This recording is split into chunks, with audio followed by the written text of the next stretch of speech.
diffuser les annonces que vous saisissez dans l'info locale. En 2020, on a lancé une plateforme dédiée aux loisirs et sorties qu'on est en train d'optimiser sur 2021, qui se nourrit de toutes ces annonces d'événements qui sont partagées par les associations et les collectivités principalement. En gros, chaque année, il y a à peu près 80 000 organismes qui déposent des événements, et ce qui, mis bout à bout, représente 500 000 annonces par an. Ce que vous ignoriez peut-être, c'est que lorsque vous déposez une annonce d'événement, elle passe évidemment dans les journaux, mais elle passe aussi dans un réseau de multidiffusion qui associe les sites internet du groupe et qui associe aussi des collectivités qui sont partenaires ou qui réexploitent notre flux. On a en 2021 l'ambition de beaucoup développer ce réemploi des contenus info-locales auprès des collectivités. Tout de suite, je voulais commencer par déminer une question parce qu'elle nous a été posée sur quelqu'un qui nous demandait, et c'est une question assez fréquente, qui a un événement sur une commune, mais qui a vocation à intéresser des communes environnantes, voire qui a une surface beaucoup plus large. Je prends un exemple, c'est peut-être pas le cas, mais si vous avez un festival de musique, une opération à vocation un peu plus large que la commune, qui peut aller jusqu'au département, voire à la région, effectivement, le montage d'info local, c'est que c'est gratuit pour une annonce sur une commune. Et après, on a des solutions pour faire des annonces sur d'autres zones qui deviennent payantes, soit en multipliant les annonces, soit en allant chercher d'autres zones géographiques. Donc voilà, je voulais juste aborder ce sujet-là, sachant que si vous en prenez plusieurs, c'est dégressif. Ce n'est pas une présentation commerciale, donc je vais m'arrêter là. Mais si vous voulez, après, on pourra approfondir le sujet. Et je sais que quelqu'un m'avait posé cette question. Au-delà des annonces d'événements, et c'est aussi ça sur lequel on va peut-être échanger ce soir, c'est que dans la plateforme info locale et en interaction avec westfrance.fr, petit à petit, on va développer un ensemble de fonctionnalités. Par exemple, vous ne le savez peut-être pas, mais sur infolocal.fr, vous avez un espace dédié à votre organisme qui va agréger tous les événements que vous allez saisir au fil de l'eau durant l'année. Vous avez aussi un espace contributif qui historiquement s'appelait les galeries photos, qui permet de faire des comptes rendus, des premières amorces de contribution. C'est un sujet un peu embryonnaire qui est en cours de préparation avec la rédaction de Ouest France pour voir comment nous allons travailler ce sujet du participatif, pour faire court. Et enfin, vous avez un autre élément qui s'appelle la revue de presse, c'est-à-dire que dans votre espace dédié, nous allons agréger tous les articles dont on détecte qu'ils parlent de vous, produits par le groupe SIPA Ouest France. Voilà. Au-delà de ça, et on aura l'occasion d'y revenir, et nous, on est tout à votre disposition pour approfondir, c'est que au-delà de la communication et de la visibilité, on veut être en interaction avec un ensemble de prestataires de services dédiés aux associations sur des sujets comme le bénévolat avec Bénévolte ou avec Tous Bénévoles prochainement, le financement avec Hello Asso, l'animation interne, principalement pour les associations de sport, ou encore la communication des résultats sportifs. Enfin bref, on veut devenir expert, entre guillemets, du monde associatif, et pour certains segments, on préfère s'associer avec des gens qui sont, d'après nous, les meilleurs. Si je pense par exemple aux plateformes de billetterie, de dons, d'adhésion, de souscription, on s'est associé avec Hello Asso, ce qui fait que si vous avez un compte Hello Asso pour générer vos billetteries, c'est compatible avec Info Local et vice-versa. Voilà, je m'arrête, je voulais juste partager cette vision et cette projection pour 2021 sur Info Local avant de rentrer dans le vif du sujet. La transition avec la rédaction de Ouest France, c'est de dire que sur les Côtes d'Armor, on a près de 5600 organismes qui sont utilisateurs d'Info Local, dont près de 3800 associations. Donc ça représente 68% des utilisateurs d'Info Local qui appartiennent au monde associatif. Et on a, à l'image de cette vision locale, une grande diversité d'acteurs et on recouvre toutes les catégories du monde associatif. Voilà, donc sans grande surprise, les communes les plus représentées sont Lannion, Dinan, Saint-Brieuc et Lamballe.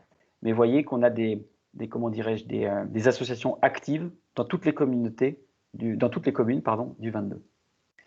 Maintenant, je vais passer la parole à Joël pour rentrer dans le vif du sujet.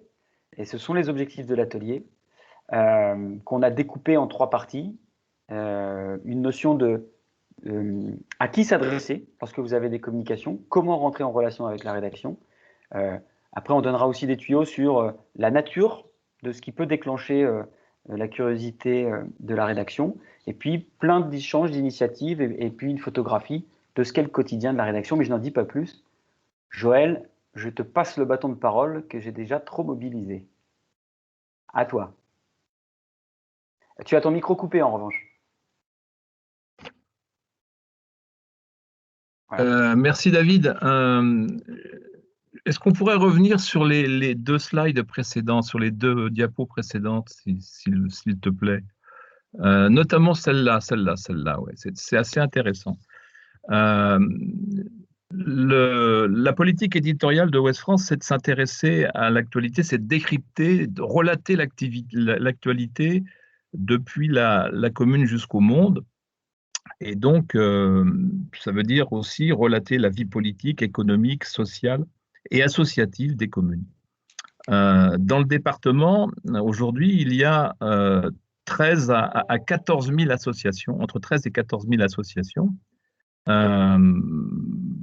On a 3 797 associations qui sont enregistrées chez Info Local.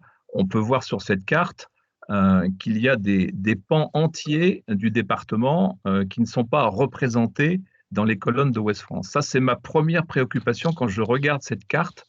Il y a tout ce centre-Bretagne, ces petites communes rurales où il y a une ou deux ou trois associations, où il n'y a pas de correspondants, où les journalistes passent très rarement et qui n'existent pas, qui n'ont pas de relais dans nos colonnes. Ça, c'est ma première remarque quand j'ai vu cette carte qui est assez parlante pour moi.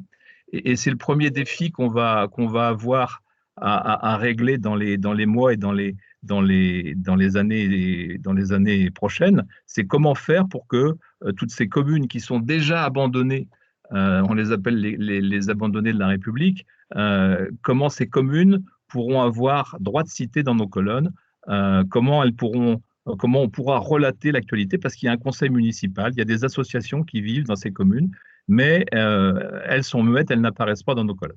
Donc ça, c'est le premier grand défi qu'on va avoir dans les prochaines années. Et je compte sur vous, je compte sur le débat qu'on va avoir un peu plus tard, justement, entre nous, pour pouvoir avoir des bonnes idées, pour pouvoir échanger, et surtout pour écouter vos remarques, parce que je suis également là pour écouter vos remarques. Ça, c'était la première chose que je voulais signaler avant de commencer à développer un petit peu ce que j'avais à vous dire cet après-midi. Tu peux y aller si... Vous n'hésitez pas à m'interrompre si vous avez des questions. Moi, je fonctionne facilement dans le dialogue en direct et dans la contradiction. Donc, si vous avez des choses, des remarques, n'hésitez pas.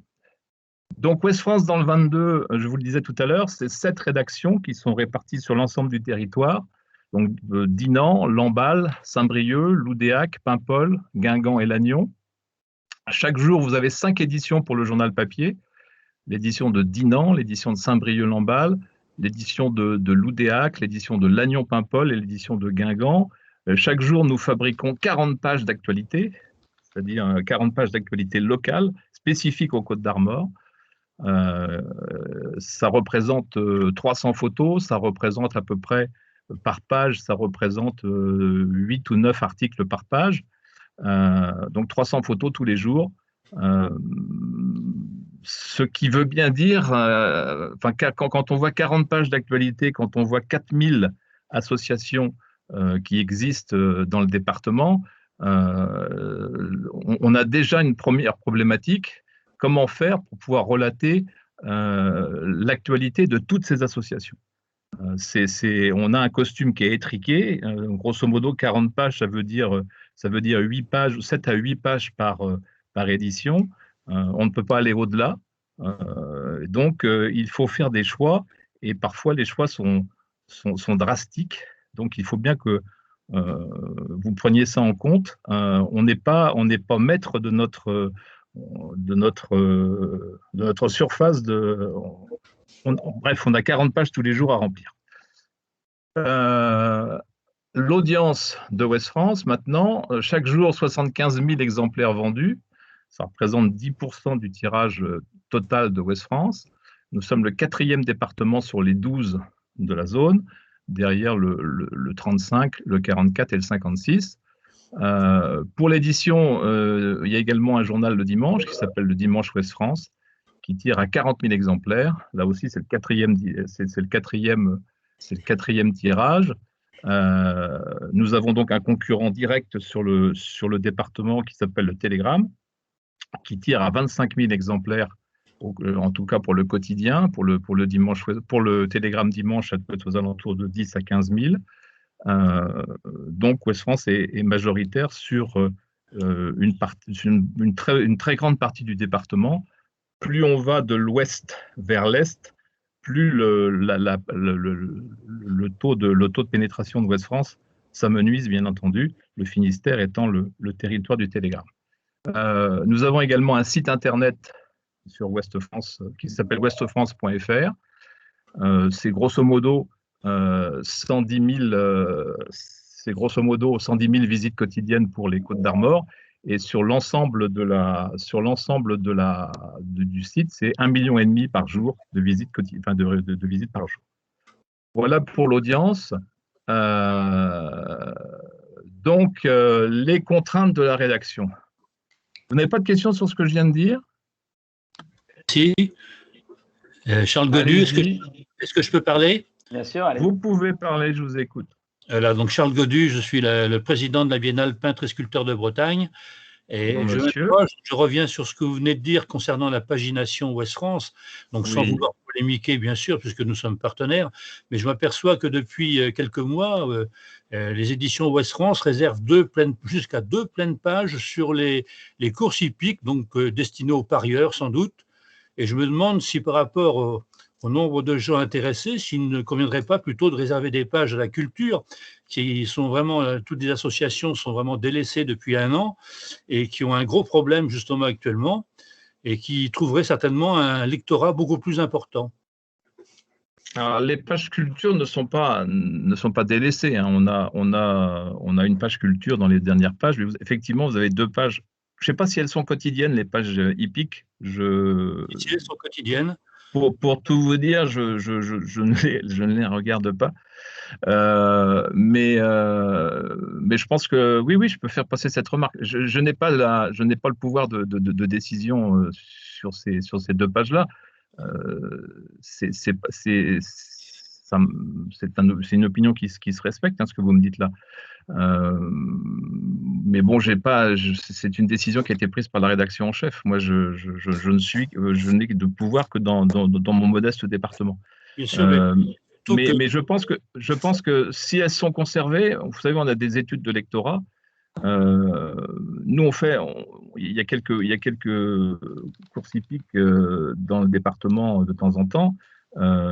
Si on oublie de passer les pronostics de la rédaction, on reçoit, je ne vais pas dire des sacs postaux, mais on reçoit pas mal de courriers de lecteurs mécontents. Donc, dans 2 pages, c'est peut-être un peu trop, c'est peut-être un peu beaucoup, surtout pour ceux qui ne s'intéressent pas aux courses hippiques. Mais bon, je ne peux que retransmettre votre opinion, monsieur. Parce que ces 2 pages, si vous voulez, sont survenues exactement au moment du premier confinement. Ça fait, disons, à peu près 1 an, et qui n'existe pas avant. Avant, il y avait quelquefois une demi-page ou un quart de page. Et subitement, du fait du confinement, où il y avait beaucoup moins d'articles réservés à la région de Saint-Brieuc, notamment, on avait des pages sur l'Oudéac, sur Pontivy, sur Paimpol, sur Lannion, qui n'existaient pas pour remplir le journal. Et on avait quand même 1 à 2 pages complètes sur les courses hippiques dans l'Ouest, ce qui me semblait un peu déraisonnable. C'était peut-être la seule chose qui fonctionnait à l'époque, mais je reviens sur ce que vous venez de me dire. Effectivement, on a eu, sur la restriction de la pagination, on a eu pendant la pandémie beaucoup de difficultés parce que le monde économique, le monde associatif, vous le savez plus que tout le monde, le monde associatif tournait au ralenti, il n'y avait plus de réunions, il n'y avait plus de conseils municipaux, il n'y avait plus rien. L'actualité vraiment tournait au ralenti. Donc nous, notre fonds de commerce, entre guillemets, c'est l'actualité communale ou l'actualité départementale ou régionale. Si cette actualité tourne au ralenti, on ne peut pas inventer l'actualité. Donc il a fallu réduire les éditions, forcément, on est passé de 7 éditions à une édition unique, on est revenu à 3, à 5, et on espère revenir à 7 bientôt. On est tributaire de l'actualité. Donc si l'actualité tourne au ralenti, forcément, nous, on ne peut pas multiplier les éditions, les pages. Joël, mais je retiens votre remarque, monsieur. Je la transmettrai. Merci. Je vois des questions qui arrivent dans le flux. Je me permets juste de t'interrompre, Joël. Ouais. Sur la nature des annonces ou comment faire paraître, on les prend bien en considération et on va les traiter. Je voulais juste, Joël, que tu nous expliques, tu sais ce qu'on s'était dit en amont, les choix éditoriaux et qu'est-ce qui explique que dans cet univers de contraintes relativement fort, à savoir le journal, quels sont les arbitrages, comment vous opérez les sélections et qu'est-ce qui détermine? La première chose, dans ce département, il y a 348 communes et il y a 50 journalistes. Donc, mission impossible pour les journalistes d'être dans les 348 communes. On n'a pas de don d'ubiquité ou de… c'est mission impossible. Donc, on a pour nous épauler des correspondants de presse. Dans ce département, il y a 120 correspondants de presse. C'est-à-dire des correspondants, ce sont des gens qui sont soit en retraite, soit ont un métier et qui, en activité complémentaire, font de la correspondance de presse. Donc, ce ne sont pas des journalistes professionnels, ils ont un statut de travailleur indépendant. Et donc, ce sont vos interlocuteurs privilégiés. On le dit souvent quand on présente le journal, ce sont nos yeux et nos oreilles. C'est-à-dire que ce sont eux qui nous alertent quand il y a une actualité dans une commune ou qui la traitent quand ils estiment pouvoir la traiter. Donc, le seul petit souci, 120 correspondants, 348 communes. Il y a actuellement dans le département une cinquantaine de communes qui n'ont pas de correspondants. C'est ce que je disais tout à l'heure. Donc ça, c'est la première problématique. La deuxième problématique, il y a trop d'associations, enfin il n'y a pas trop d'associations, il n'y a jamais trop d'associations, mais le rapport entre le nombre d'associations et le nombre de pages disponibles dans le journal, la différence, elle est trop grande. On ne pourra pas, avec la meilleure volonté du monde, on ne pourra pas relater la vie de toutes les associations. Donc il va falloir faire des choix, il va falloir… et comme à chaque fois qu'on fait un choix, les choix peuvent être discutables et discutés. Donc, comment faire pour pouvoir avoir droit de cité dans le journal? La première chose, c'est de connaître le nom de son correspondant. Normalement, dans chaque commune, il y a 1 ou 2 correspondants, donc il faut que vous ayez ces coordonnées, c'est la première chose. Et puis que vous le contactiez régulièrement, que vous ayez des contacts assez réguliers avec lui, que vous sachiez, entre guillemets, vendre votre actualité, c'est-à-dire la rendre attractive à ses yeux, pour qu'il puisse faire un article pour pouvoir et relater ce que vous avez à lui dire.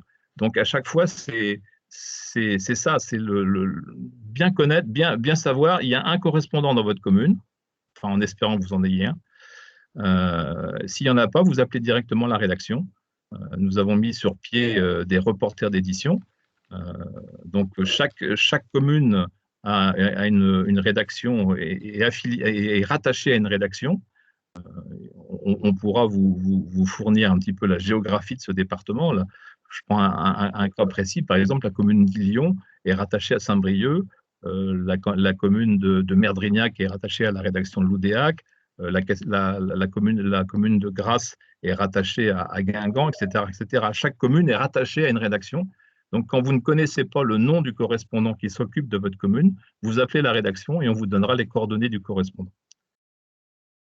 Tout est clair là pour l'instant? Oui, Joël, on a beaucoup de demandes je me permets de me faire le relais des demandes. Vas-y, pose la Beaucoup de question. gens ne connaissent pas forcément leur interlocuteur local, donc on va leur communiquer un listing, alors peut-être unitairement à chaque localisation, on ne peut pas donner le liste de tous les correspondants locaux. Il y a aussi une question à Saint-Brieuc, ce sont des correspondants aussi ou des journalistes? Alors, il y a peut-être une explication sur la dichotomie entre les deux populations et ce n'est pas la localisation qui détermine. Il y avait dans les questions que j'ai vues sur le fichier que vous m'avez fourni, il y a effectivement une différenciation à faire entre les journalistes professionnels, comme je disais tout à l'heure, qui sont des gens qui sont salariés du journal, les correspondants qui sont des travailleurs indépendants, un peu comme des pigistes et qu'on paye à l'article, et puis les pigistes qui ont aussi une carte, mais qui n'ont pas de carte de presse, hein, les correspondants, et les pigistes qui sont aussi payés à l'article et qui ont une carte de presse et qui sont des journalistes professionnels.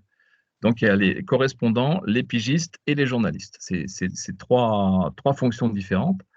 Il y a des correspondants aussi à Saint-Brieuc, hein. Je pense que à Saint-Brieuc, c'est un peu une exception. Toutes les associations briochines, si elles veulent connaître le nom de leurs correspondants, il faut appeler la rédaction et on les dirigera vers le correspondant, parce que ça dépend des quartiers, ça dépend des secteurs de Saint-Brieuc. Il y a plusieurs correspondants, donc je ne peux pas vous donner il faut que vous appeliez la rédaction Le Standard et on vous donnera le nom du correspondant qui est dans votre quartier ou votre secteur. Alors, on a parlé des contraintes, on a parlé de ça. Quand et comment communiquer? Oui. C'est très, très important. Il y a effectivement un timing. Dans la plupart des cas, mais je vais laisser aussi la parole à mon collègue, là, parce que je ne crois pas qu'il soit venu pour rien. Dans la plupart des cas, les invitations arrivent tardivement à la rédaction. C'est-à-dire une semaine avant l'Assemblée générale. C'est vraiment dans le meilleur des cas, c'est comme ça que ça se passe. C'est pas suffisant. Une assemblée générale, ça se repère longtemps à l'avance. Et donc l'idéal, c'est que vous nous envoyiez un premier mail. Alors comment communiquer? Je réponds souvent par mail à chaque fois. Donc adressé soit au correspondant, parce que vous aurez son adresse email, soit à la rédaction qui dirigera le mail vers la personne intéressée. Donc il faut envoyer un premier mail indiquant l'événement que vous voulez annoncer dans le journal ou l'Assemblée générale, etc., que vous voulez voir couvrir par un journaliste ou par un correspondant. C'est la première prise de contact qui est très importante. 3 semaines avant l'événement, et vous renvoyez un mail une dizaine de jours avant en disant ben voilà, on vous a déjà prévenu, voilà l'ordre du jour, voilà la personne qu'on peut contacter, etc., etc. Il est très important que vous donniez des contacts pour qu'on puisse vous rappeler en amont de la manifestation, pour savoir quand est-ce qu'on peut venir, est-ce qu'on peut organiser une interview du président avant ou après l'Assemblée générale, est-ce qu'il y a un grand témoin ou une personne qu'on peut interviewer avant ou après l'Assemblée générale? Il y a des détails pratiques, parce que souvent, le correspondant ou le journaliste ont plusieurs rendez-vous dans la journée et leur emploi du temps est très serré. Donc, on ne peut pas se permettre de rester 2 heures ou 3 heures à assister à une assemblée générale, sauf quand il y a vraiment un problème, bien sûr, mais quand il s'agit simplement d'une interview du président, si on peut programmer cette interview, encore une fois, avant ou après l'assemblée générale, c'est beaucoup mieux. Donc, il y a ce contact nécessaire pour préparer l'événement et pour faciliter le travail à la fois du correspondant ou du journaliste. C'est très, très important. Joël, je me permets juste de te dire que ta caméra est coupée. Ah bon? Ouais. Je ne voulais pas t'interrompre lorsque tu parlais. Le temps que tu la branches, ça me permet juste de relancer. Elle est bonne? Elle est bonne. Non, elle était bonne. Ah bon, bah, je ne te vois pas. Alors, tu te caches pour moi, mais les autres te voient. Ouais, mais très bien. Je voulais juste rebondir sur ça, sur qu'est-ce qui fait l'objet d'un article et quel éclairage tu peux donner aux associations sur les sujets qui sont à traiter, comment les amener, voilà, quel est le positionnement, parce que je sais que beaucoup d'assos se questionnent parfois en disant je comprends pas, mon article passe pas, j'ai pas de nouvelles, ou est-ce que tu peux donner un éclairage, même s'il n'y a pas de recette, tu me l'as déjà dit précédemment, il y a quand même quelques Alain, tu peux répondre à la question ou... Oui, volontiers. Bonjour. Donc, lorsque vous prenez contact déjà avec le correspondant, c'est bien de parler un petit peu auparavant et d'expliquer quels sont les enjeux pour vous d'un article. S'il s'agit juste de parler de l'Assemblée générale avec le pot d'honneur à la fin de l'Assemblée générale, il va y avoir peu de distinction avec les autres associations du même type et du coup, vous n'aurez peut-être pas la même mise en valeur. En revanche, si le nouveau président a des choses à dire sur les nouvelles orientations qu'il compte donner à l'association, ça peut être intéressant de traiter ça et d'en parler avec le correspondant en disant « Pour moi, il y a 3 points forts à faire ressortir de l'Assemblée générale qu'on tiendra demain. » Donc déjà, le correspondant sait, ou le journaliste sait dans quel sens vous souhaitez aller. Et ensuite, il va retrouver, lui, l'intérêt qu'il y a pour les lecteurs d'être intéressés ou pas par ce sujet-là. Ouais. Donc, c'est bien d'en parler. De toute façon, pour tous les sujets qui sont en train de défiler là, à chaque fois, il y a une prise de contact à prendre avec les correspondants ou avec les journalistes, en y allant de peut-être un petit truc en disant « Voilà, j'ai besoin d'un conseil, qu'est-ce que vous me conseilleriez pour avoir un article qui tienne la route dans le journal ?» Pas forcément juste une petite photo, ou est-ce que vous pensez qu'une petite photo, ça suffira, mais dans ce cas-là, on en fait une autre plus tard? On ne peut pas aborder non plus tous les sujets. Une assemblée générale aborde tous les sujets d'une année. Or, on est peut-être plus intéressé par le sujet du moment, qui est que voilà, les entraînements n'ont pas repris, par exemple. Et on va vous faire un article plus intéressant parce que vous avez trouvé un moyen de continuer les entraînements par visioconférence ou des choses comme ça. Donc, il faut faire vivre un petit peu votre actualité. Et donc, dans ce cas-là, nous, on peut vous conseiller, on n'y pense pas forcément. Le correspondant, il vient, il pense que vous maîtrisez mieux le sujet que lui. En revanche, ce qu'il maîtrise, c'est peut-être ce qui va intéresser ses lecteurs. Je ne sais pas si je réponds à la question.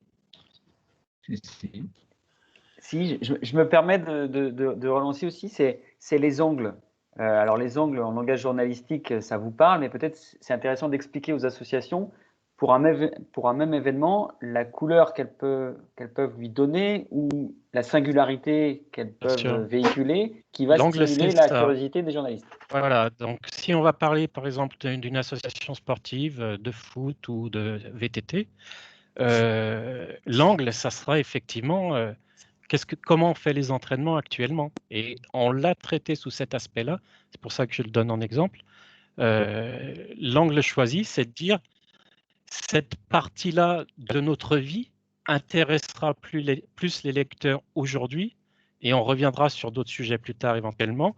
Et typiquement, quand on traite une assemblée générale en parlant du rapport moral, du bilan, du compte de résultats, eh bien, c'est tellement vrai pour toutes les associations qu'au final, c'est une espèce de magma et vous avez tout intérêt à axer sur une chose beaucoup plus vivante que ces points-là qui sont de toute façon redondants. On sait qu'il y a eu un rapport moral, on sait qu'il y a des nouvelles élections, qu'il y a un nouveau bureau.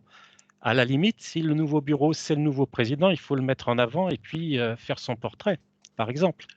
Il ne faut pas avoir peur de se mettre en avant quand on est le président de l'association. Hein. Le mot magma est tout à fait ça. Il faut éviter que ça devienne un fourre-tout. Une assemblée générale, c'est souvent un fourre-tout où on parle effectivement de rapport moral, de rapport financier, etc. Donc des événements qui… par contre, il y a sûrement un événement dans l'ordre du jour ou un point dans l'ordre du jour qui va intéresser beaucoup plus les lecteurs ou même les membres de l'association. Et c'est ce point-là qu'il faut… L'angle, c'est un sujet. Normalement, un article, c'est un sujet. Ce n'est pas un fourre-tout où on essaye de tout caser, le contenu de l'Assemblée générale ou le contenu de telle ou telle réunion. C'est un angle, donc un sujet que l'on choisit et que l'on développe.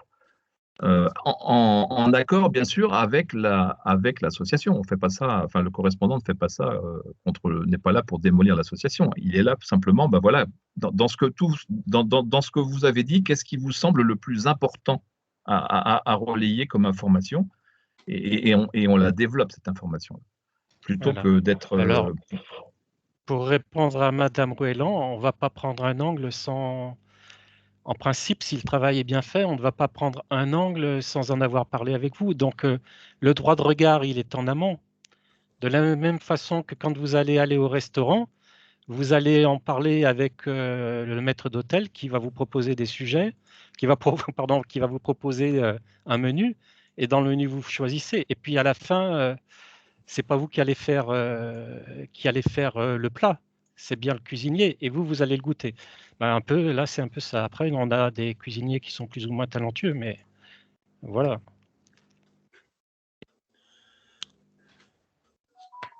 La remarque est bonne. La comparaison est bonne. Je voulais, S'il y a des gourmets dans la salle. Je vais faire le maître d'hôtel ou le passe-plat pour aborder le sujet. Joël, tu as parlé des contraintes formelles du journal, c'est-à-dire le nombre de pages limité, des contraintes liées aux ressources humaines, c'est-à-dire un nombre de correspondants limité, un nombre de journalistes limité, qui font qu'on ne peut pas couvrir tous les sujets, et des arbitrages qui font qu'il y a un traitement de l'information, une hiérarchisation, une charte à respecter. On a oublié de parler d'un autre arbitrage. Souvent, dans les mêmes périodes, il y a les galettes des rois, il y a les arbres de Noël, il y a le repas des anciens. Si toutes les associations nous envoient leurs galettes des rois ou leurs arbres de Noël, on va avoir des journaux spéciaux sur les galettes des rois et sur les arbres de Noël.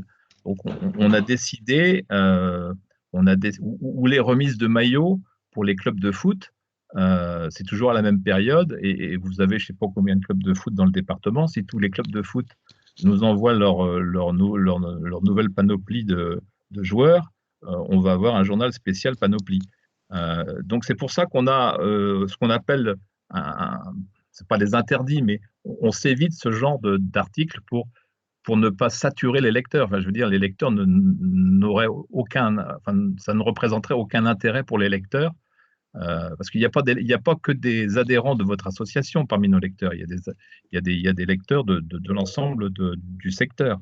Donc, je pense que on a fait des études de lectorat d'ailleurs là-dessus, et ça aurait plutôt tendance à rebuter les lecteurs d'avoir des pages entières consacrées à des thématiques uniques.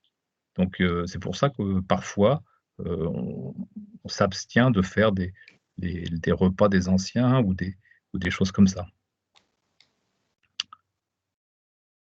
Et tu avais une autre question, David? Non, c'était pour expliquer aussi, parce que pour tout vous dire, en 2019, on a mené une étude auprès des associations. On a sollicité 2400 associations du Grand Ouest sur 3 départements. Malheureusement, on n'avait pas fait le 22, on avait fait le 56, le 72 et le 35, pour comprendre leurs problématiques au quotidien en termes d'acteurs du monde associatif et puis leur relation avec le journal.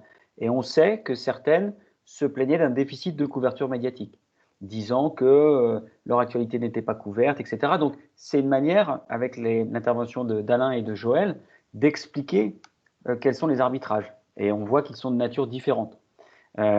Pour autant, il y a des pistes quand même pour répondre à ce déficit de couverture médiatique et dépasser les contraintes formelles du journal. Il y a le numérique, et puis il y a des initiatives dont tu vas peut-être pouvoir parler, Joël, sur des reporters d'édition, et sur ce qu'on va faire avec les correspondants locaux et ce qu'on envisage de leur demander demain. Je te passe un peu le plat pour reprendre le champ lexical. Il est parfaitement chaud, le plat, donc tout va bien. Oui, le numérique, effectivement, c'est une des nombreuses pistes. Si on n'a pas d'espace sur le papier, on en a sur le web. Et le web, je vous le disais en préambule, c'est quand même 110 000 visites quotidiennes. Et ça ne cesse il y a encore un an, on était à 70 000. Donc ça ne cesse de progresser. Donc l'espace qu'on n'a pas sur le papier, on pourra l'avoir pour les associations sur le numérique, sur le site westfrance.fr. On est en train de doter les correspondants d'un logiciel qui va leur permettre d'accéder au site westfrance.fr, et donc leur papier ira directement sur le site westfrance.fr, et donc on pourra leur demander de faire ce qu'on ne pouvait pas faire sur le papier pour des raisons de place, on pourra le faire sur le numérique. Ça, c'est la première réponse, et ça va commencer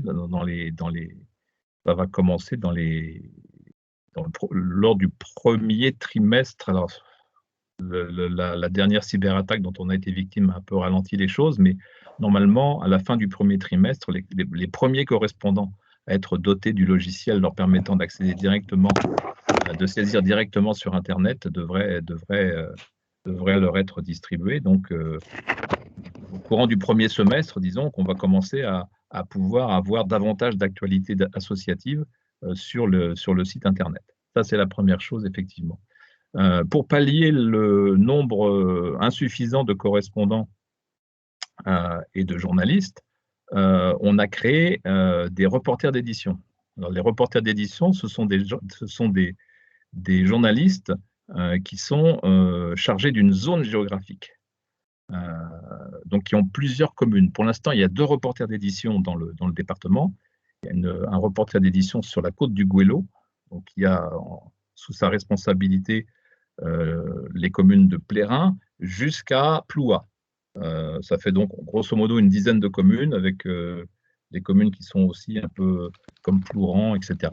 Donc ça fait une dizaine de communes, et donc ces reporters d'édition sont chargés d'écumer, entre guillemets, l'actualité de ces communes, et seront amenés à rencontrer les associations forcément. Donc ça permettra de relayer l'actualité locale de manière plus efficace. Ça, c'est la première chose. Le deuxième reporter d'édition est sur la côte de Granit Rose, Perros-Guirec. Et là, c'est la même chose. Il a une dizaine de communes dont il relate régulièrement l'actualité. Et il est en relation avec les correspondants, avec les associations.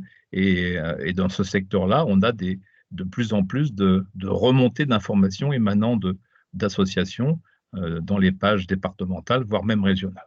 Donc ça, c'est la deuxième solution. Et puis ensuite, il y aura ce qu'on appelle, c'est à l'étude, hein. Pour l'instant, on voit ça avec les rédactions.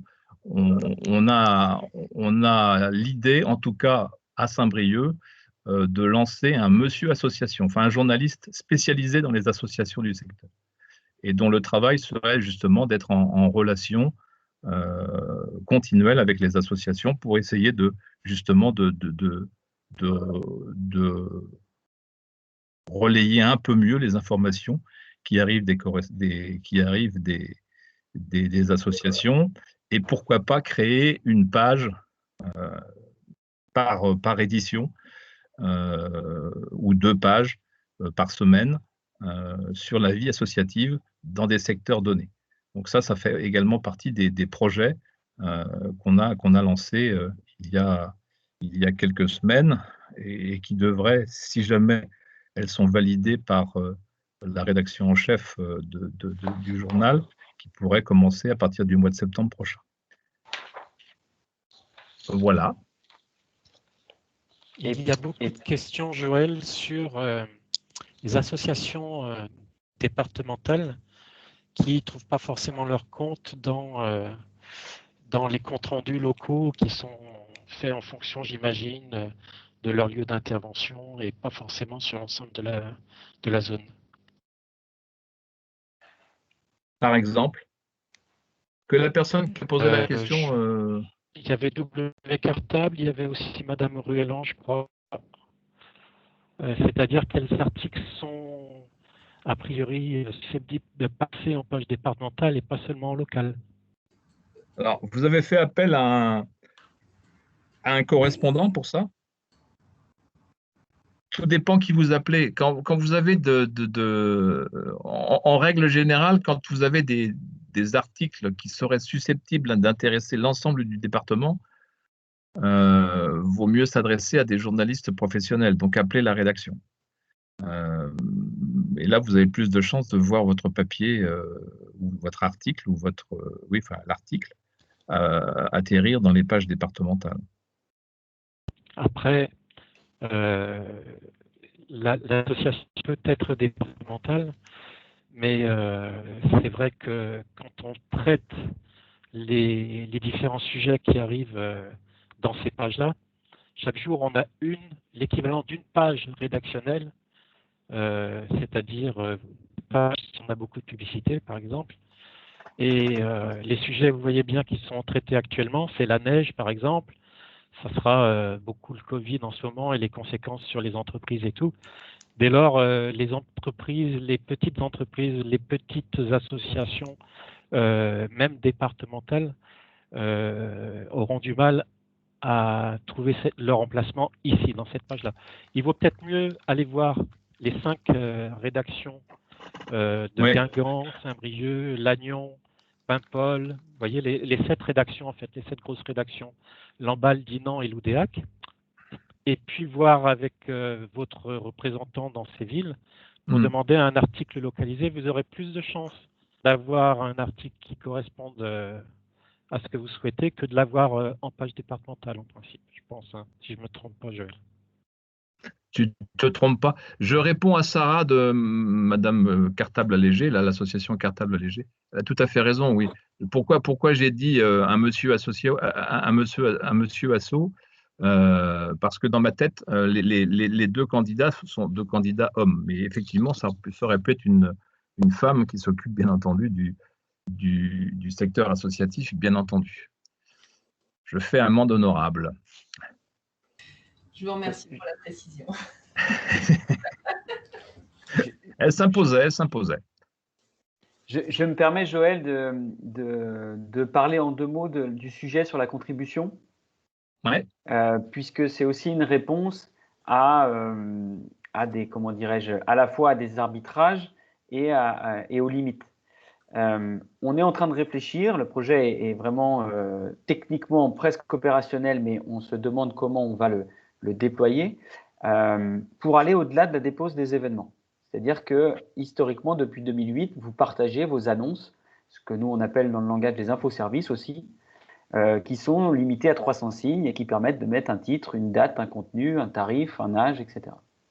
L'idée demain, c'est de proposer d'en dire plus, notamment pour le web, d'agrémenter de photos, de textes enrichis, différents types, différents contenus, et qui pourraient répondre au fait que nous ne traitons pas certaines formes d'informations, comme l'a expliqué Joël précédemment, mais on délèguerait ça pour que vous puissiez le faire au même titre que vous alimentez parfois vos réseaux sociaux, peut-être un blog, peut-être une newsletter interne, ce genre de choses. Donc, c'est aussi une manière d'aller couvrir plus finement la vie associative ultra-locale en donnant la parole aux associations directement.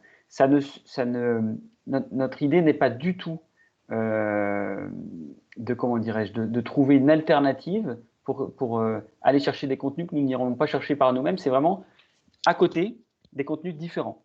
Le point d'accès pour les articles, ce sont les correspondants locaux. Mais là, ce serait pour ce qui ne serait pas traité, une autre voie pour vous permettre de vous exprimer. Est-ce que Joël, je suis conforme à notre échange? Tout à fait. Voilà. Ça ne remet pas en cause les relations que vous avez avec vos correspondants qui restent vos interlocuteurs privilégiés pour les sujets majeurs, c'est-à-dire les assemblées générales, etc. Tout ce qu'on ne peut pas traiter dans le journal et que les correspondants ne traitent pas dans le journal, vous pourriez éventuellement les mettre sur ce support que propose InfoLocal. C'est en cours de travail, enfin, c'est plutôt bien amorcé, mais sachez qu'on vous tiendra informé lorsque ça sortira et que ce sera effectif. Tout à l'heure, j'ai été assez incomplet sur l'offre numérique. Donc, je vous ai dit qu'on était en train de fournir à nos correspondants le logiciel qui leur permettra de faire paraître des papiers directement sur le net, après avoir été relus, bien sûr, hein. Mais ça leur permettra d'accéder directement au net. Ça, c'est un grand progrès. Le deuxième grand progrès, c'est qu'ils pourront également produire des vidéos. C'est-à-dire que quand ils iront à une assemblée générale, s'ils veulent, par exemple, interviewer en 30 secondes le nouveau président de l'association, ils pourront faire une vidéo qui pourra passer sur le site Internet. On est en train de leur fournir un logiciel qui leur permettra d'envoyer sur notre site Internet ces vidéos-là, après contrôle, bien entendu. Tout ça est contrôlé, hein. Il y a des secrétaires de rédaction qui relisent la copie et qui valident la copie. Ça se passe toujours, il y aura toujours ce filtre-là. Mais donc, il y aura des vidéos, il y aura des galeries photos, c'est-à-dire qu'on pourra, je sais pas, j'imagine, je dis n'importe quoi, un corso fleuri, par exemple, sur la côte de Granit Rose, on pourra avoir 25 photos, une galerie photo de l'événement sur Internet. Donc, ça permet d'être vraiment complémentaire du papier qui, lui, a un espace assez limité. Donc ça, c'est aussi dans le courant du premier semestre 2021. Ça sera mis en place progressivement. Et donc, la vie associative devrait être mieux relatée sur le net. Alors, il y avait une slide qui était dédiée à ça avant les questions, mais je ne sais pas. On sait que le milieu associatif est extrêmement fragilisé par le contexte sanitaire. Juste par exemple, nous, ce qu'on perçoit de chez nous, c'est qu'il y a eu moins 50 à moins 60% d'événements en 2020. Or, beaucoup d'événements sont rémunérateurs pour vos différentes associations et on sait que ça peut générer des problèmes de trésorerie. Et aussi, il y a des questions, c'est comment le groupe peut accompagner, on croise les doigts, la reprise des activités ou se porter aux côtés, en soutien des associations. Joël, je crois que tu souhaitais qu'on aborde ce sujet, puisque tu réfléchis avec tes rédactions à quelles initiatives mettre en place dans le 22. Je crois qu'il y a eu des suggestions de partager par des associations. Nous-mêmes, chez Info Local, on a essayé de s'associer, enfin, on n'a pas essayé, on s'associe à Hello Asso pour multiplier les dons locaux et on a aussi mené des opérations de visio locale et on va continuer toute l'année. Mais Joël, peut-être peux-tu nous parler de… Alors, je vois des questions importantes, je vois des questions intéressantes là, sur le jumelage avec Alsdorf. J'aimerais bien y répondre, mais on pourra y répondre en particulier. Je laisserai mes coordonnées, mon adresse email à la fin de cette visioconférence. Comme ça, les personnes qui voudront me contacter pourront le faire. Et je réponds toujours à mes mails. Enfin, j'essaye en tout cas de répondre. Alors, le délai est plus ou moins long, mais j'essaye de répondre avec régularité. Donc, oui, effectivement, la crise sanitaire est passée par là. Il y a beaucoup d'associations, hélas, qui vont rester sur le tapis. Il y en a d'autres qui essaieront de repartir. Alors, je ne sais pas quand cette crise va s'arrêter. Je pense que ça sera après l'été. En tout cas, dans les semaines et les mois prochains, avant le mois de septembre, on va réfléchir, nous, à Ouest France, sur la façon dont on va aider les associations. J'ai commencé à vous donner des éléments de réponse en vous disant on réfléchit sur la création il n'y aura pas de création de poste, ce sera une nouvelle affectation, d'un journaliste ou d'une journaliste. Pour l'instant, oui, c'est ça, d'un ou d'une journaliste consacrée aux associations, un monsieur ou une madame association, au moins dans les rédactions, les grandes rédactions, les trois rédactions de Lannion, Guingamp et Saint-Brieuc, d'être beaucoup plus présent. Pourquoi pas faire des pages spéciales à ce moment-là, au mois de septembre, au moment des forums des associations, parce que c'est là que tout redémarre, c'est là que c'est la grande foire aux associations et c'est là que vous recrutez vos futurs adhérents. Donc là, peut-être être présent davantage et faire des papiers des articles sur les associations, sur les nouvelles associations. Il faut savoir quand même que chaque année, il y a 500 associations qui se créent dans ce département. C'est un département qui est très, très, j'allais dire, vigoureux en matière associative. Et donc, on se doit d'accompagner ces associations. Donc, il y a 500 associations supplémentaires chaque année. Alors, je ne sais pas avec le Covid ce que ça va être en 2020, pardon. Mais en tout cas, le Forum des associations, c'est un grand rendez-vous. Donc, on s'interroge sur la façon dont on va vous accompagner pour vous aider à promouvoir vos activités. Donc ça, c'est le deuxième axe. Peut-être faire un supplément encarté au journal, spécial association. Il faudrait trouver des financeurs, mais je pense que les collectivités locales pourront nous donner un coup de main pour financer ce supplément-là. Il y a des tas de pistes qu'on est en train d'explorer, mais sachez qu'on sera avec vous et qu'on y réfléchit déjà. Je voudrais répondre peut-être à Claude Gray-Pride, si c'est bien ça. Ou Pride. Donc la question c'est, ou Pride, Okay. Quelle est la meilleure piste pour contacter un correspondant pour une nouvelle association qui cherche à se développer? Alors là, l'intérêt est tout trouvé pour le correspondant. Hein. Vous êtes une nouvelle association, c'est son job. Hein. Il n'y a pas de piste autre que son téléphone. Alors après, la présentation, il y a plusieurs angles possibles puisqu'on parlait des angles tout à l'heure. Il y a la présentation de l'association, son histoire, de comment elle est née, etc. Et puis il peut y avoir le portrait d'un bénévole ou d'un animateur ou d'un entraîneur, je ne sais pas qui vous êtes. Voilà. Ça peut. Mais alors, on ne va pas faire tous les papiers dans la même semaine. Hein. Vous pouvez programmer ça au rythme d'un papier par mois, par exemple. D'accord. Je me permets juste de rebondir, Alain, sur une question de Sarah, des cartables allégés. Est-ce que vous couvrez les événements qui basculent en visio web à cause de la crise sanitaire?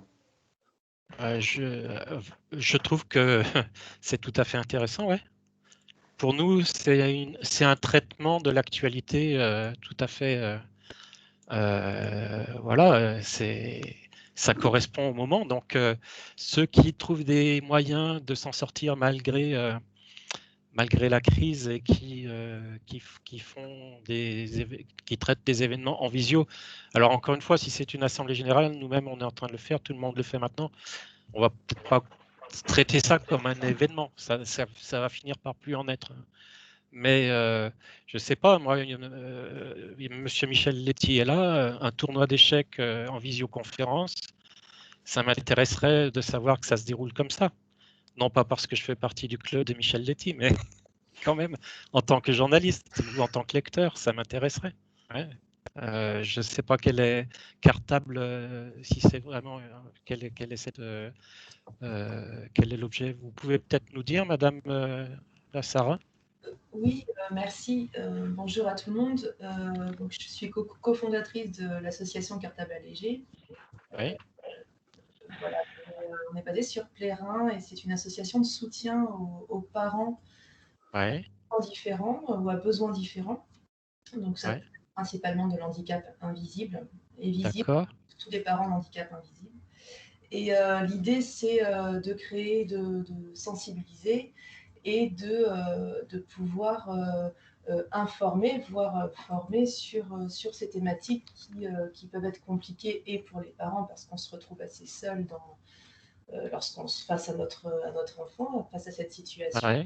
Et également pour les professionnels, en fait, c'est une association qui veut créer du lien à la fois en mettant l'enfant au cœur et créer du lien entre les parents et les professionnels, que ce soit les écoles, les assos, le périscolaire, le centre de loisirs, etc. Et là, quand vous parlez de la visioconférence, à quel sujet? Alors, c'est au sujet, en Parce fait, que ça, c'est un angle. On a plusieurs actions en cours qui sont en train d'être montées. On est en train de les monter comme si on pouvait les faire en IRL. Mais malheureusement, on prévoit In real life, pour ceux qui ne connaissent pas. Et en fait, on est en train de voir pour les basculer en visio ou autre forme Internet au cas où, parce que malheureusement, avec le Covid, on apprend à vivre avec ça. Et donc, il s'agit à la fois il y a une conférence sur la fatigabilité de ces enfants-là, par exemple, mais il y a aussi une action autour du manque d'assignation. Il y a un manque d'assignation d'AESH, notamment lorsqu'il y a une notification MDPH. Donc, il y a des actions là qu'on va mener par rapport à ça. Et voilà, il y a des choses qui vont en découler. Bon. Voilà. Alors, c'est très technique comme sujet. Excusez, je vous le dis franchement.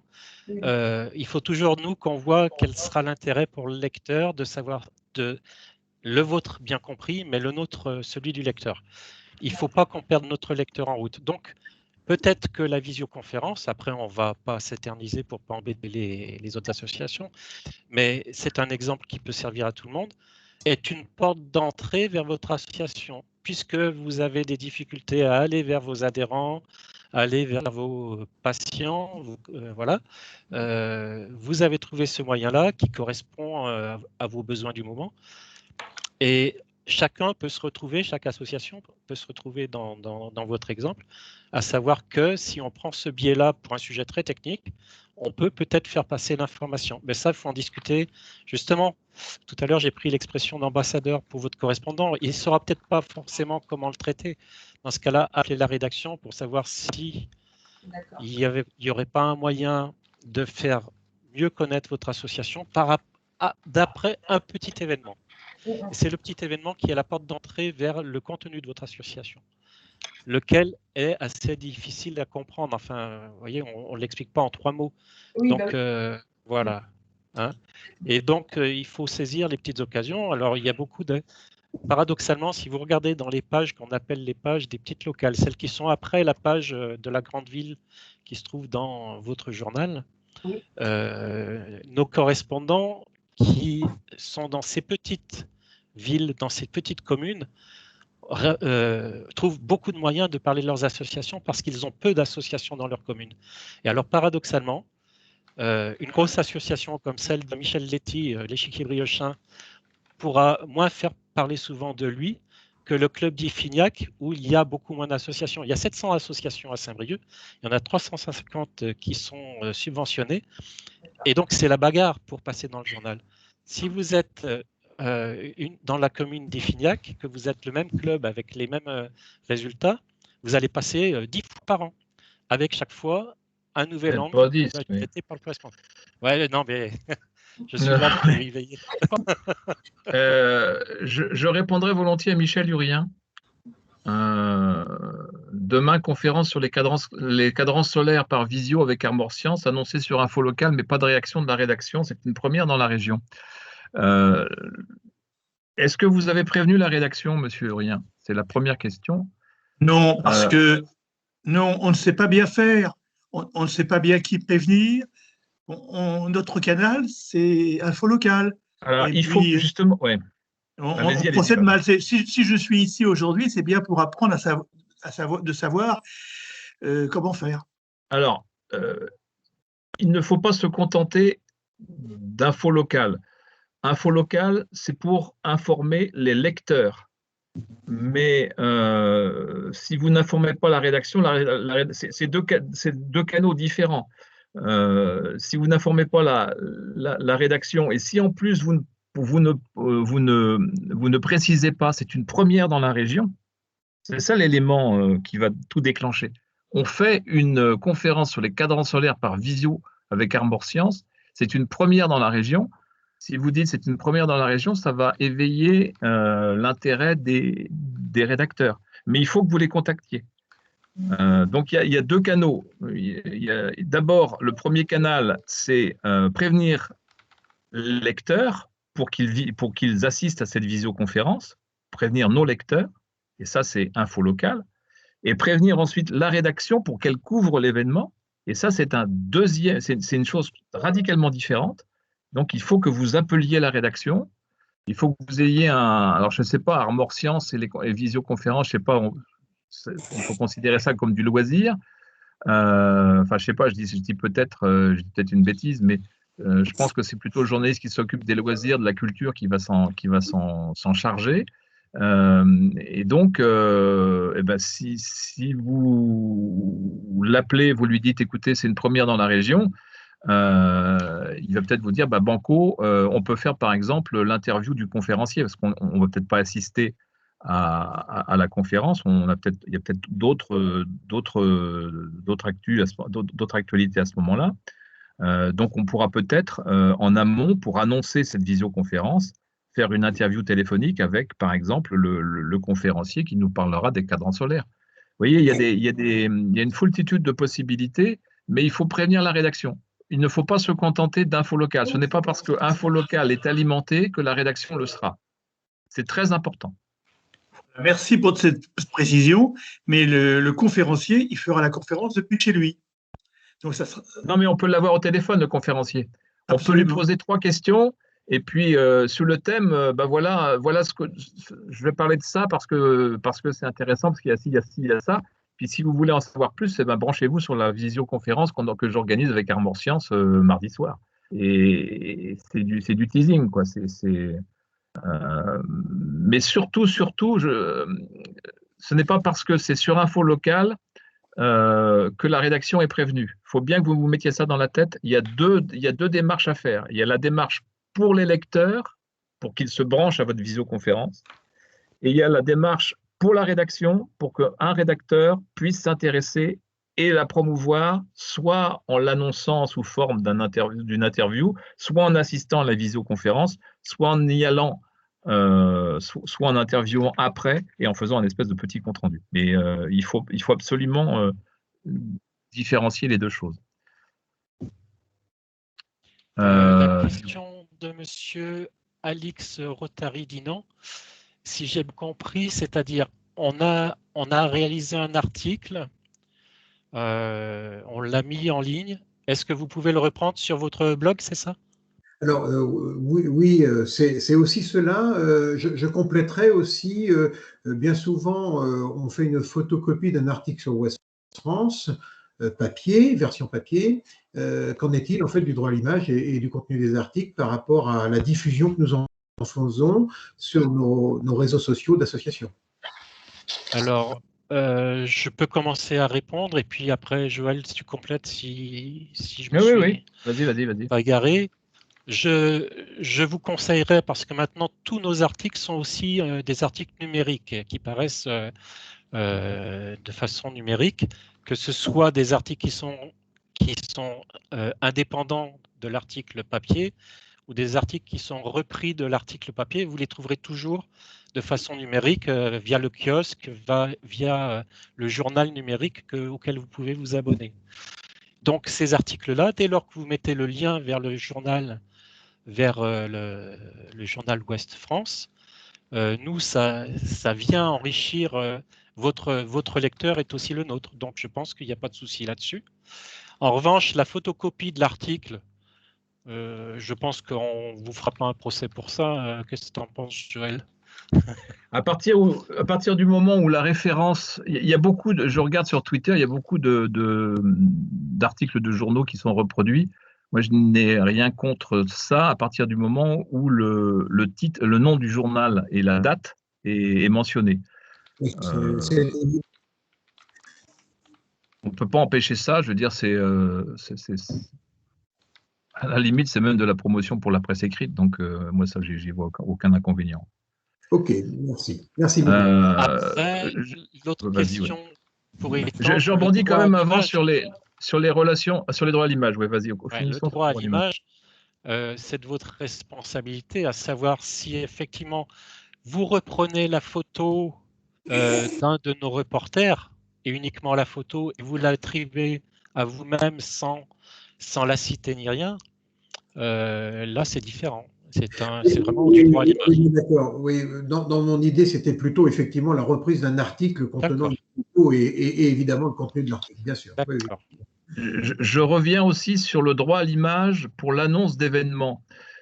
Souvent, il y a des associations qui organisent des concerts avec tel ou tel chanteur et qui nous donnent avec le communiqué de presse des photos pour qu'on puisse les mettre pour illustrer l'annonce. Et souvent, ils oublient d'abord d'avoir l'autorisation du photographe et qui fournit la photo du dossier de presse. Et ils oublient aussi de nous fournir leur nom. Donc sachez que le droit à l'image est très réglementé dans notre pays et que si jamais un photographe professionnel voit que son cliché a été utilisé dans nos colonnes, peut se retourner non pas contre l'association, mais contre le support, donc contre Ouest France. Donc on est très attentif à ça. C'est pour ça que parfois, on ne met pas de photos pour illustrer les annonces de concerts ou d'expositions, parce qu'on n'a pas les noms, le nom du photographe dont la photo illustre l'article. Et la mention libre de droit qui va avec. On peut mettre la mention libre de droit. C'est-à-dire que voilà, si la mention libre de droit n'apparaît pas, le secrétaire de rédaction est plutôt méfiant, il ne va pas la passer. Voilà. Si vous avez là je parle pour les grandes rédactions, c'est-à-dire les rédactions de Saint-Brieuc, de Guingamp et de Lannion, si vous habitez cette commune-là, les journalistes se spécialisent souvent. Je prends le cas de Saint-Brieuc, où il y a une journaliste qui est en charge de la culture, qui s'appelle Véronique Constance. Il y a un journaliste en charge de l'économie, il y a un journaliste en charge de la pêche, etc. Et c'est bien d'avoir des relations, enfin d'entretenir des relations. Ce n'est pas simplement quand vous avez une actualité qu'il faut contacter le journaliste en question. C'est-à-dire que quand vous avez des informations à lui donner, vous pouvez l'appeler. Je pense que c'est plus vous êtes connu dans la rédaction, plus vous avez de chances quand vous appelez le journaliste d'être entendu. Donc c'est des relations qui sont à tisser, des relations de confiance qui sont à tisser entre la rédaction et l'association. Et il ne faut pas hésiter à appeler quand on a des bonnes infos ou quand on a des. Il ne faut pas hésiter à appeler les journalistes et à entretenir avec eux des relations régulières. Ne pas les appeler quand on a besoin d'eux. Il y a un journaliste en charge de la santé à Saint-Brieuc, oui, qui s'appelle Catherine Lemel. Bien, voilà. Et un journaliste en charge de la... Oui, bah oui. Donc, vous pouvez prendre la parole là, hein, pour poser des questions, si vous voulez. Oui, j'aime bien les petits messages, mais c'est assez stressant au bout du bout, quand même. J'en profite pour vous dire que Morgan, qui travaille à Infolocal, partage des liens qui vous seront envoyés aussi par mail, mais dans le chat. Ça, c'était pour la question qu'on avait précédemment sur les visios. Effectivement, pendant le confinement, on a eu plein d'initiatives, des conférences en visio, des cours de sport en visio, des lectures, des représentations de théâtre, de la danse, enfin. Et on a hébergé ces événements, on les héberge toujours sur Infolocal. Donc, pour Armor Science, je sais que l'événement est en visio chez nous. Donc, on a des articles sur lesquels on a référencé quelques bons exemples qui permettent, malgré les contraintes actuelles, de continuer à pérenniser son activité associative. Et puis, on a aussi d'autres éléments sur la rédaction d'un communiqué de presse, sur le financement, sur le bénévolat. Donc, n'hésitez pas, il y a une base documentaire assez riche qui est en train de se constituer. Monsieur Rondel, les modalités payantes d'Infolocal pour une publication sur plusieurs communes. Oui, alors en fait, c'est une publication gratuite par événement. Tout à l'heure, j'ai cru voir une phrase qui disait c'est une par association et par an. Non, c'est une par association par événement. Donc, si vous faites 10 événements dans l'année, vous avez 10 parutions gratuites dans la commune de votre choix. Après, vous avez différentes options. C'est soit vous voulez plusieurs parutions. Et donc, dans ces cas-là, ça démarre à la deuxième parution à 15 € et après, c'est dégressif. Si vous en avez plusieurs, vous pouvez acheter un pack. Enfin, ça va être moins élevé. Donc, ça, c'est la répétition. Et l'autre élément, c'est de paraître dans d'autres zones. Et donc, c'est le même principe. La parution supplémentaire vous coûtera 15 € et c'est dégressif en fonction du volume acheté. Voilà. Et tout est disponible sur l'interface d'Infolocal et tout est expliqué comme ça. Alors, je le dis aussi, ne vous pressez pas à acheter une commune qui est adjacente à la commune initiale dans laquelle vous allez acheter votre parution, puisque très souvent, les communes locales sont agrégées sur une page. Donc, voilà, pour une parution, plusieurs communes la voient. Voilà. Et on est en train de réfléchir justement à la publication d'Infolocal par intercommunalité, c'est-à-dire sous un bandeau, je ne sais pas, je dis par exemple Saint-Brieuc agglomération ou Lamballe terre et mer par exemple. On nous a fait plusieurs fois, il y a des communes qui sont à cheval sur les 3 éditions. Donc l'information service, enfin l'information Infolocal apparaît sur une commune, alors que toutes les autres communes de l'interco ne sont pas informées. Donc l'idée, c'est de créer une page spécifique à l'interco Lamballe terre et mer, où on aura de l'actualité de toute l'intercommunalité, regroupée dans la même page. Ça, on est en train de travailler à ça aussi. parce que maintenant, enfin, c'est une évolution administrative, mais les intercos ont de plus en plus de pouvoir. Et donc, il va falloir qu'on s'adapte aussi au nouveau découpage. Sans oublier les communes, qui restent quand même le découpage de base, mais l'interco qui a de plus en plus de pouvoir, la région qui a de plus en plus de pouvoir, le département qui est coincé entre les deux. Donc, tout ça, on est en train de réfléchir justement à une redistribution des cartes.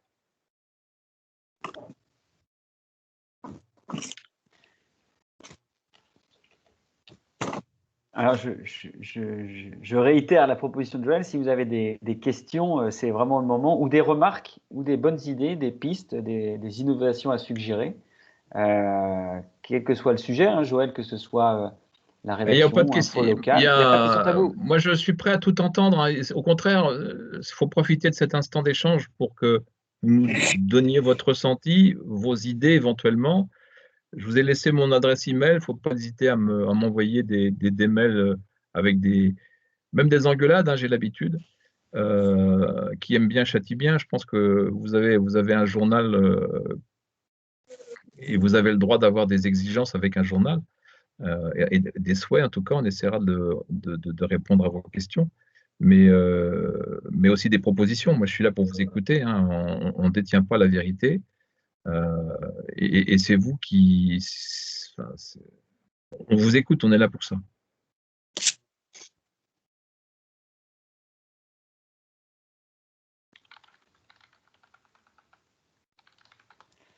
Bah, visiblement, tout est clair. Tout va bien, tout est clair.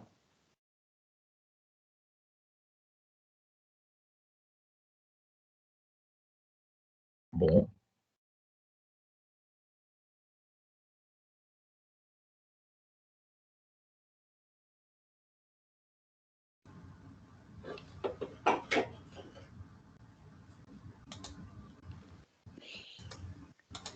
Pas d'autres questions? Ah si, il y a une main levée. C'est quoi une main Monsieur levée? Claude Gray. Oui, moi je voulais vous demander, je suis allé sur Info Local tout à l'heure pour mettre un événement. Et j'ai trouvé qu'il me demandait de mettre mon numéro de carte bleue. Ah. Oui, j'ai vu votre question, mais je suis un peu surpris en fait. Et j'attendais que quelqu'un de l'équipe aille voir. Normalement, ce n'est pas un point bloquant en fait. C'est ça qui est assez surprenant. Oui, mais ils disent que ça ne sera pas débité, mais que voilà, qu'il faut mettre le numéro de carte bleue. D'accord. Je pense que c'est pour fluidifier si dans l'hypothèse où vous achetez après. Ce que je vais faire, c'est qu'on va reprendre contact avec vous, Monsieur Gray, via le support. Alors, c'est Greypat, hein. D'accord, pardon, excusez-moi. La nouvelle association à Saint-Brieuc. Voilà. Enfin, je suis correspondant, mais l'association est nationale. Hein. Voilà. Ok. Voilà. Alors, je vais répondre à... confirme pour la carte bleue. Ok. Je vais répondre à Madame Accard. Si l'on veut toucher plusieurs journaux en même temps, une conférence de presse est-elle souhaitable? Et y a-t-il des heures préférentielles pour les correspondants ou les journalistes? Premièrement, oui, c'est possible. Hein. Une conférence de presse est toujours possible. Simplement, dans le panel de tous les moyens de communication, la conférence de presse, c'est l'arme absolue. C'est-à-dire qu'il faut vraiment avoir une information majeure pour organiser une conférence de presse.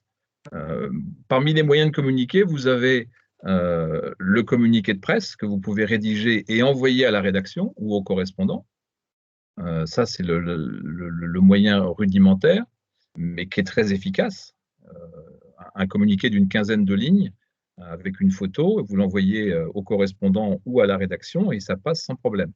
Si vous avez vraiment un événement à annoncer avec plusieurs invités, et les invités, vous les avez sous la main, où il y a des choses particulières à expliquer, où il pourrait y avoir des questions, là, effectivement, il faut organiser une conférence de presse.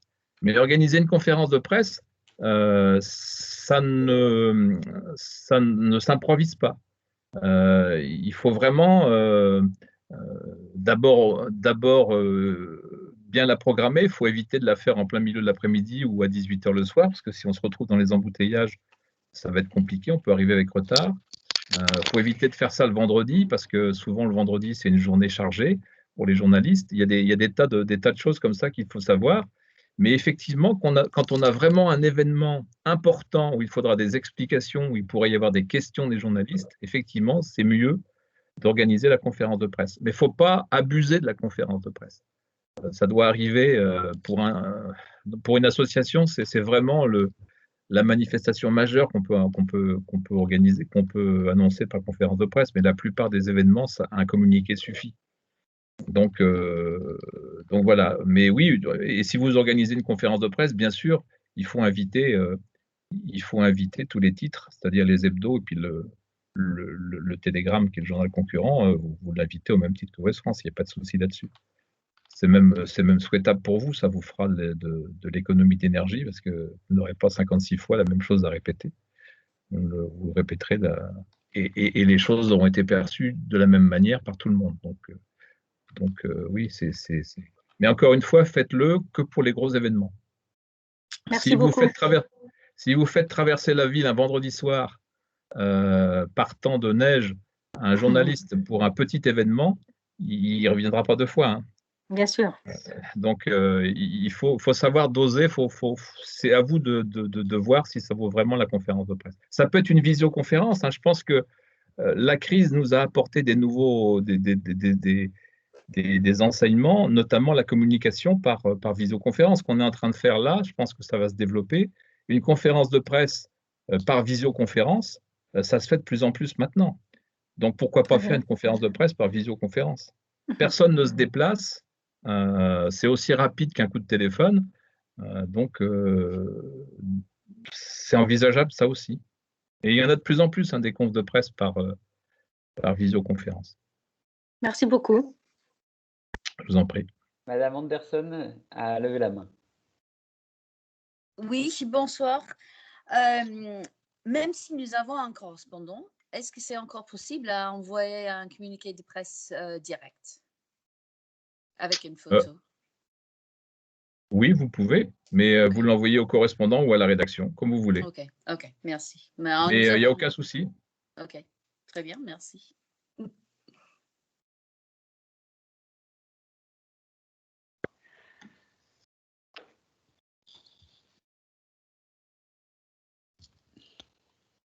Alors, nous sommes encore 33, donc il y a peut-être encore quelques questions. Je vois que on dit monsieur Leti ou monsieur Letty, qui dit que c'est une opération à renouveler. Moi, je pense, Joël, aussi que ces échanges directs avec les associations sont précieux. Pour votre information, on en a fait des visiolocales, on doit être à notre 10 ou 12e visiolocale, on en a fait avec la rédaction des sports, on en a fait en Sarthe, et on en a fait sur des sujets particuliers, donc n'hésitez pas à en retrouver certaines. Et je pense qu'on va jalonner l'année 2021 avec des rendez-vous peut-être thématisés, peut-être une autour du sport, serait très bien, ça, oui. Une autour de la culture, de la solidarité. Enfin, on va essayer de créer ces rendez-vous à l'échelon local, comme ce soir, mais aussi avec des échelons thématisés qui embrasseront tout le Grand Ouest, peut-être même la France, parce qu'on a quand même des associations en dehors du Grand Ouest. Voilà. En tout cas, monsieur Letty, rendez-vous est pris. Moi, j'aurais une question. J'aurais une question pour tout le monde. Qu'est-ce que vous attendez de nous pour justement vous aider à relancer la machine après la crise du Covid? Parce qu'il y a vraiment une crise dans le recrutement, dans le fonctionnement. Qu'est-ce que vous attendez de nous pour vous aider à relancer l'activité associative dans le département? Ça, bon, je ne vous demande pas la réponse tout de suite, mais si vous avez des idées, n'hésitez pas à nous les transmettre. On inclura ça dans notre réflexion. Je pense qu'on peut relayer davantage encore ce que vous faites au quotidien. Maintenant, qu'est-ce que la crise a occasionné pour le tissu associatif et comment faire pour le relancer? Ça, je pense que pense qu'il va falloir réfléchir à ça et on a besoin de vous là-dessus pour que vous nous donniez des idées. On n'est pas, nous on en a des idées, mais c'est peut-être pas forcément les bonnes et on a peut-être des idées qu'on n'a pas évoquées. Il y a une question, Joël, de Sarah. En tout cas, il y a une main levée de Sarah de Cartable LG. Oui. Sarah, n'hésitez pas. Merci. Comment je me permettais de vous demander, vous avez énoncé des noms de certains journalistes qui étaient en charge de sujets spécifiques. Et oui. Je voulais profiter de vous demander le nom de la personne qui s'occupe plus du handicap et de tout ce qui avait attrait peut-être aux enfants ou à la scolarité. Enfin, du coup, je ne sais pas trop comment vous… Alors, handicap, ça serait Catherine. C'est bizarre parce que c'est la même personne. Mais ça n'a… On commence l'année, il y a une dizaine de journalistes à la rédaction de Saint-Brieuc. Oui. Et on commence l'année par justement attribuer, entre guillemets, les portefeuilles, les rubriques, ce qu'on appelle les rubriques. Et c'est en fonction des centres d'intérêt, bien sûr. Donc, il y a des gens qui sont plus cultureux, il y a des gens qui sont plus axés sur le fait divers ou la justice, d'autres plus sur le social, d'autres plus sur l'économique, et d'autres plus sur tout ce qui est enfance, éducation, santé. Et c'est la même personne, c'est Catherine Lemel. D'accord. Donc, les coordonnées, vous faites… Le souci en ce moment, c'est qu'avec la pandémie, la rédaction est fermée, que 90% des journalistes sont en télétravail chez eux et donc sont joignables par portable. Et certains n'aiment pas beaucoup communiquer leur numéro de portable pour des raisons… Oui, si c'est pas… je comprends. Pour des raisons… vous ne pouvez pas vous imaginer les saloperies qu'on peut recevoir sur nos téléphones portables parfois. Si, malheureusement. Mais le fonctionne. Donc, le mieux, c'est l'adresse email. Alors, pour prendre contact avec quelqu'un à Ouest France via son adresse email, c'est le prénom.lenom@west-france.fr. Ok, super. Donc, pour Catherine, c'est catherine.lemel@west-france.fr. Ok, super. Merci beaucoup. Et du coup, j'avais une deuxième question. Je me permets de garder la main du coup, parce que j'ai levé la main, vous parliez justement de comment faire le lien, etc. avec les assos. Et je voulais savoir si vous allez, on vous voit souvent, on vous voyait souvent avant l'année dernière, dans les partenariats en fait, au niveau des associations. Donc, est-ce que c'est des choses que vous allez pouvoir refaire?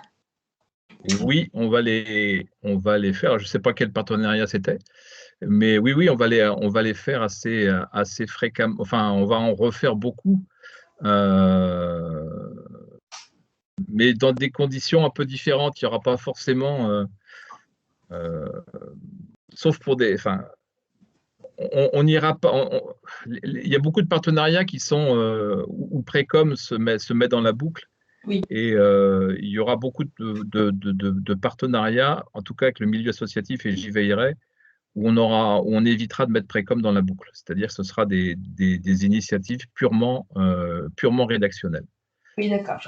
Donc, où on fera vraiment du rédactionnel, où il n'y aura pas de publicité à payer, etc. Enfin, comme on fait d'habitude pour un partenariat. Je pense que les associations auront vraiment besoin de nous là. Et leurs finances étant exsangues, on ne va pas leur demander en plus de payer un bandeau publicitaire pour pouvoir avoir droit de citer dans le journal. Donc, on verra les partenariats qu'on assurera. On ne pourra pas en faire avec tout le monde, mais on essaiera. Puis bon, le fait de consacrer une page ou 2 pages par semaine aux associations dans un secteur donné, tout ça, ça permettra d'épauler et de faire des partenariats plus intéressants encore. Oui, tout à fait. C'est vous qu'on contacte quand on veut faire une… Oui, tout à fait. Ok, très bien. Bon, quand on sera prêt et prête, je me permettrai de vous écrire dans ce cas-là. Merci. Ça sera avec plaisir. Je me permets de rebondir sur toutes ces idées qui sont bonnes à prendre. Nous, on essaye de voir tout ce qui se passe sur le monde associatif. On sait qu'il y a des forums des associations qui ont eu lieu en version digitale. On sait qu'on veut faire, par exemple, des rencontres entre associations, soit à travers des visios, soit être un peu l'entremetteur pour voir les bonnes pratiques. Donc, n'hésitez pas, si vous avez mis en place des choses qui ont particulièrement fonctionné, même au sein de vos associations, entre vos adhérents, ou pour recruter des nouveaux bénévoles, renouveler un bureau, ce genre de choses. Nous, on est vraiment en réception de ces bonnes pratiques pour pouvoir aussi les diffuser à d'autres associations. Pour rappel, on a un peu plus de 60 000 associations qui sont utilisatrices. Donc, on pense qu'on peut être un bon relais et un bon soutien. Mais comme le disait Joël, on n'est pas tout seul. Je le dis souvent, Joël, lors des visios locales, parce que peut-être que les gens ne le savent pas, mais Ouest France dépend lui-même d'une association de loi 1901. Oui. Donc, c'est toujours bon de rappeler que c'est intrinsèquement dans notre statut d'être aux côtés des associations, puisque nous le sommes nous-mêmes. Voilà. Oui, puis ce sont nos lecteurs. Enfin, les membres des associations sont nos lecteurs de tous les jours, quoi. Donc, c'est un peu normal. Enfin, ils font la vie de tous les jours dans les communes. Et notre boulot, c'est de relater la vie des communes. Donc, on a c'est dans notre ADN, quoi. Dans notre ADN. Il y a une belle histoire, hein. On parle d'association et de relations avec Ouest France. Quand je suis arrivé il y a 4 ans, les relations étaient complètement rompues avec une association, l'association des... Enfin, c'est une fédération, mais enfin, c'est quand même une association. La fédération de la pêche, des pêcheurs costarmoricains. Je ne sais pas pourquoi. Enfin, les relations étaient mais vraiment exécrables. Et on a eu une première rencontre assez orageuse où on a mis les choses sur la table. Et on s'est rendu compte que effectivement, les torts étaient partagés et qu'il y avait également des torts du côté de Ouest France. Il y avait eu, je sais pas, une espèce de je sais pas, enfin bon, bref, en tout cas, la pêche ne semblait pas intéresser certains journalistes, alors que c'est quand même l'une des premières activités dans les Côtes-d'Armor. Et maintenant, les liens non seulement sont rétablis avec la rédaction, mais on vient de faire un deuxième supplément qui va sortir d'ailleurs le 20 février sur la pêche dans les Côtes-d'Armor. Donc, les relations sont rétablies et sont maintenant au beau fixe.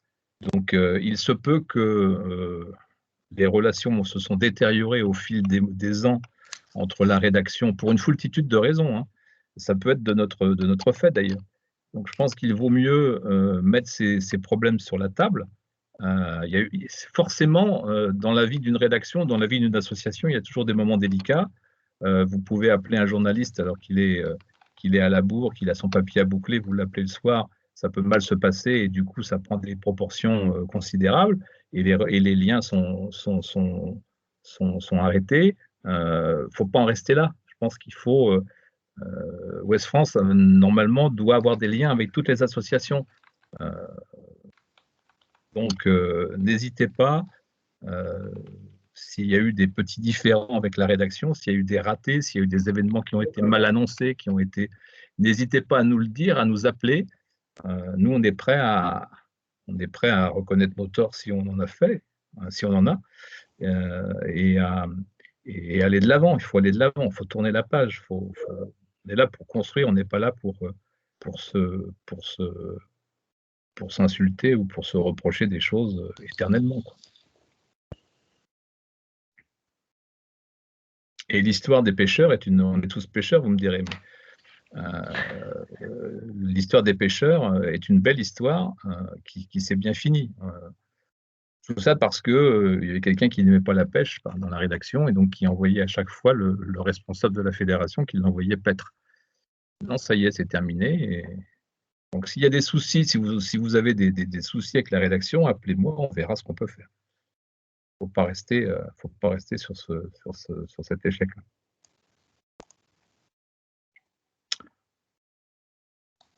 Voilà, Monsieur David. Bah, écoutez, merci à tous. Je pense que c'est je ne crois pas que dans le passé, il y a eu des visios avec les assos dans le 22, Joël, sauf que ça m'échappe. Il y a eu une réunion en présentiel, comme on dit maintenant. C'était dans la salle du Crédit Agricole avec des associations. Justement, il y a eu cette espèce de débat à bâton rompu sur la place des associations dans nos colonnes, mais ça remonte. J'étais chef de rédaction à l'époque, donc c'était en 1900, avant l'an 2000, c'était en 99. Ah, mais ça, donc 20 ça ans remonte après. à, tu peux dire ça remonte à très longtemps, oui, si tu veux. Non, non, ça remonte à l'année du bac pour moi. Ouais. Ah bon. Non, mais en tout cas, rendez-vous est pris. Moi, en tout cas, avec la casquette info locale, je souhaite qu'on ait des rendez-vous plus fréquents avec les associations et que la proximité, même si on est tous chez nous avec nos caméras et nos micros, elle est quand même là, elle est quand même bien présente. Et donc, on va faire d'autres rendez-vous et on vous tiendra informé à travers des emailing ou sur l'interface d'info locale lorsqu'on aura des rendez-vous spécifiques. Voilà. Merci à tous. Merci à vous. Et excellente soirée. À bientôt. Et à très bientôt. N'hésitez pas à nous solliciter. On est là pour ça. On est là pour relayer la vie de vos associations. Donc, n'hésitez pas à nous solliciter. Merci bien. Au revoir. Au revoir. Bonne soirée. Merci, au revoir.